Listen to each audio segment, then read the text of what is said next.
పుష్ప, పుష్పరాజ్ అంటూ pan India రేంజ్లో sensation create చేశారు ఐకాన్ స్టార్ అల్లు అర్జున్.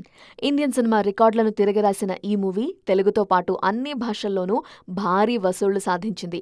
బాహుబలి తరువాత ఆ సినిమాని ఇమిటేట్ చేయడానికి ప్రయత్నించినట్టే ఇప్పుడు పుష్పాని ఇమిటేట్ చేస్తూ సినిమాలొస్తున్నాయి. మాలీవుడ్ స్టార్ హీరో పృథ్వీరాజ్ సుకుమారన్ పుష్ప లాంటి క్యారెక్టర్లో కనిపించబోతున్నారు.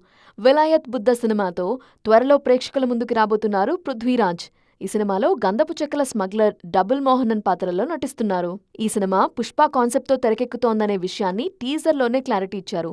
నువ్వేమన్నా పుష్ప అనుకుంటున్నావా అంటే, అయ్యో కాదు, ఆయన ఇంటర్నేషనల్, నేను లోకల్ అంటూ ఆడియన్స్కి మరోసారి పుష్పరాజ్ని గుర్తు చేశారు. చిన్న సైజ్ వీరప్పన్ అంటూ కథ ఏంటి అన్నది ముందే రివీల్ చేసిన మేకర్స్ నవంబర్ 21న సినిమాని ప్రేక్షకుల ముందుకు తీసుకొచ్చేందుకు రెడీ అవుతున్నారు.